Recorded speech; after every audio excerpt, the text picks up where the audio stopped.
Bismillah, assalamu alaikum. Ravi de vous retrouver pour une nouvelle vidéo dans laquelle je vais vous proposer une liste de 10 livres pour améliorer vos connaissances religieuses et développer une compréhension saine de l'islam. Alors pourquoi je fais cela? Bien parce que on me l'a souvent demandé et je suis également sur Snapchat.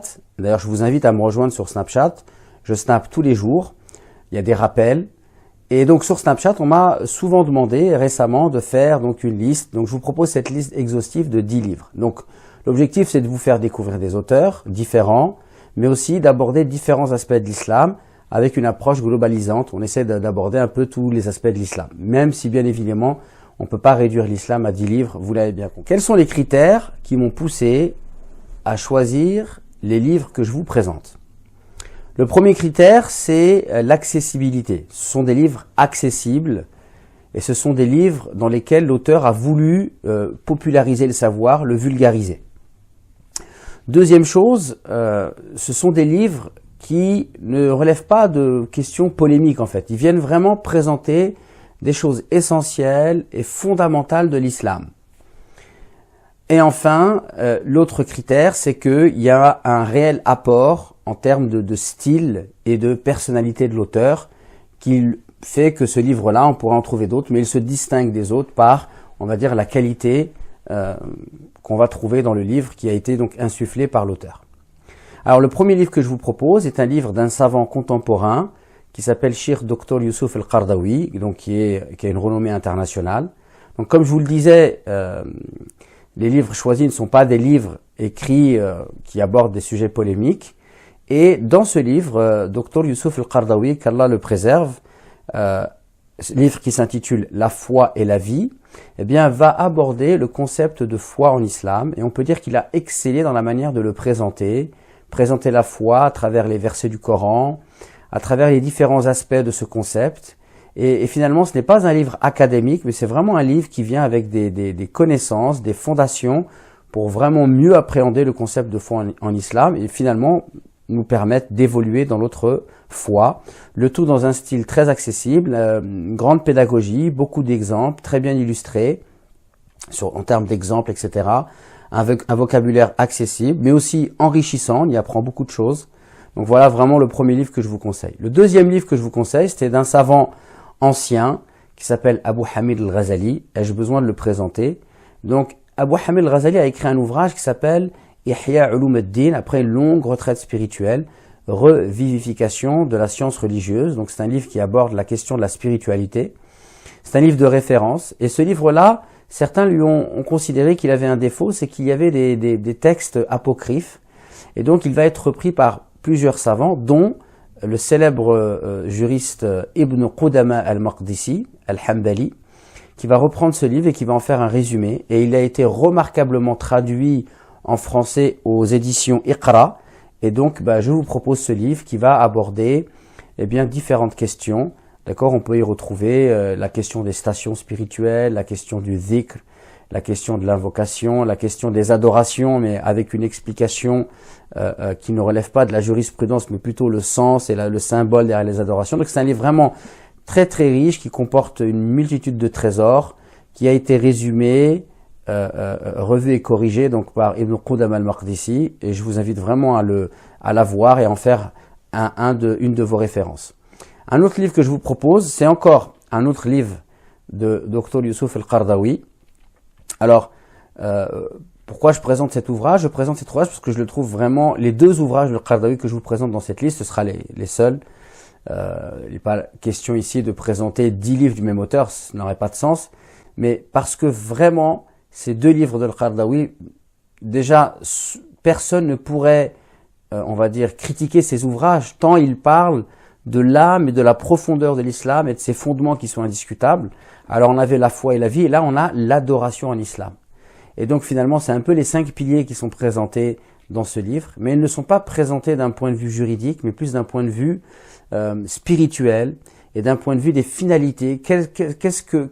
Pourquoi Dieu nous a demandé de prier? Quelles sont les finalités éducatives notamment qui sont visées par le législateur derrière finalement le fait de nous ordonner de prier, de jeûner, de verser la zakat et de pratiquer le pèlerinage. Et je pense qu'aujourd'hui, nous sommes dans une crise spirituelle. Les musulmans focalisent beaucoup sur la norme au détriment du sens, de la spiritualité, du fond. Et ce livre-là bien remet les pendules à l'heure. Et il n'est absolument pas question dans cet ouvrage de rejeter la jurisprudence, mais plutôt d'apporter quelque chose en complément. Donc c'est vraiment un livre que je vous recommande. Un autre livre, donc on a parlé de la question de la foi, la question des adorations, les 5 piliers. Maintenant je vous propose un autre livre qui est un livre de référence dans le domaine de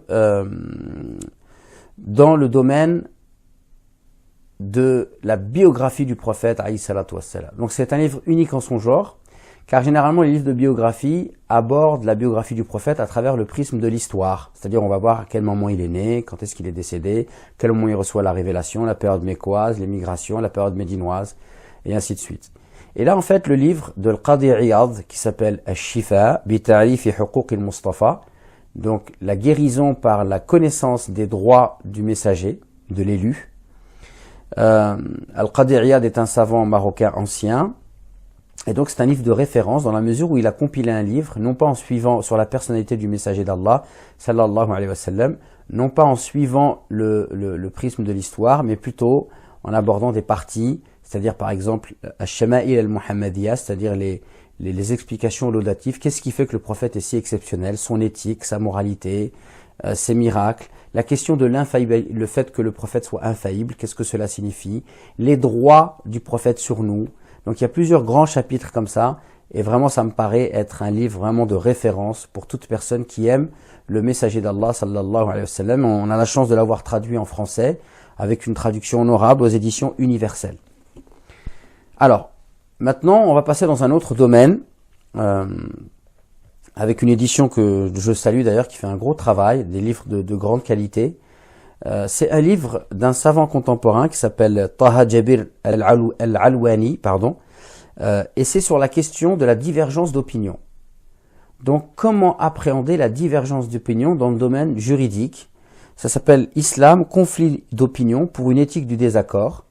Donc, je pense que c'est un livre vital aujourd'hui, dans la mesure où nous, musulmans de France, sommes confrontés à une division. On n'a pas une fédération qui réunit tous les musulmans. Il y a les musulmans de tous horizons, donc ceux qui sont de tradition malikite, shafi'ite, hanbalite, malikite, hanafite, comment on gère toute cette divergence et finalement cette pluralité? Donc il y a énormément, c'est un livre qui est très riche sur le plan des informations rapportées, des récits, et du concept de l'irtilaf et du khilaf, donc et de l'éthique qu'on doit avoir lorsqu'il y a un désaccord. Donc c'est vraiment un livre que je vous conseille d'avoir avec vous. Toujours dans le domaine du droit, je vous propose un livre de Mustafa Brahami, qui est donc un professeur qui est toujours vivant, qui est en Suisse, de ce que je sais. Alors je le connais pas personnellement, mais j'apprécie beaucoup ses ouvrages. Il fait preuve de beaucoup de pédagogie, d'objectivité, et c'est un très bon vulgarisateur. Et donc il a fait un livre exceptionnel aux éditions Tawhid qui s'appelle Les 6 grands imams. Donc si vous voulez connaître, donc les 6 grands imams, c'est-à-dire Abu Hanifa, Malik, Zayd, Ja'far, Shafi'i et Ahmed. Et donc vous avez l'historique, la biographie de ces 6 grands imams, mais en même temps en parallèle, l'histoire de la jurisprudence musulmane, des écoles, des différences qu'il y a entre les écoles. Et c'est un livre justement qui va permettre de cultiver une approche beaucoup plus scientifique de ce que c'est qu'une école, de pourquoi les savants divergent. Donc il est en complément du premier ouvrage. Et c'est vraiment un livre que je vous vraiment conseille de lire, qui va vraiment élargir votre champ de perception de ce que c'est que le droit musulman. Alors, un livre maintenant d'un penseur musulman algérien qui est revenu au goût du jour, alors que pourtant il était un petit peu boudé à son époque, c'est Malek Benabi, donc qui a écrit un ouvrage qui s'appelle Le phénomène coranique. Donc là, pour l'instant, c'est vrai que j'avais cité beaucoup de théologiens, et je trouvais intéressant d'intégrer à cette liste d'ouvrages un penseur, puisque nous avons des penseurs dans la communauté musulmane, et la pensée, c'est quelque chose qui est extrêmement importante. Donc Malek Benabi s'est intéressé à ce qu'on appelle les mouvements de réforme. Qu'est-ce que c'est que la réforme, la civilisation musulmane, comment une civilisation se construit. Et son livre, je dois dire, Le phénomène coranique, est unique en son genre. Donc je vous invite vraiment à le lire. Et c'est une approche nouvelle et un regard nouveau sur ce que c'est que le Coran et une manière de définir le Coran. Donc je vous invite vraiment à le lire. C'est un livre qui, quand même, on doit le dire, assez ardu, mais qui est accessible malgré tout. Je vous invite à découvrir Malek Benabi et notamment son ouvrage Le phénomène coranique. On change radicalement de style avec un savant saoudien contemporain qui s'appelle Cheikh Mohammed Al-Arifi, qui a écrit un livre, Jouis de ta vie, Istamti Abi Hayatik, d'accord? Et ce livre-là, en fait, c'est un livre de développement personnel. D'ailleurs, il le dit lui-même, il dit qu'il a lu un livre d'un homme qui s'appelle Dale Carnegie, et il raconte que cet homme-là, en fait, il a écrit un livre sur le bonheur, la manière d'enrichir ses relations, etc. Et il dit que quand il a lu ce livre en anglais, ce livre l'a vraiment influencé. Mais il a appris que cet auteur s'est suicidé, s'est donné la mort. Et donc il s'est dit, je vais écrire le même genre d'ouvrage, par contre qu'avec des références islamiques. Donc son ouvrage, Jouis de ta vie, d'ailleurs c'est un best-seller, il s'est vendu énormément dans le monde musulman. C'est un livre qui a une succession comme ça de chapitres. Et c'est que des éléments, des petites sagesses, des choses qui sont en rapport avec le développement personnel, mais qui sont entre guillemets islamisées, qui sont argumentées avec des versets du Coran, des tranches de la vie du prophète, c'est des petits récits, lui-même parfois il nous fait part de son expérience.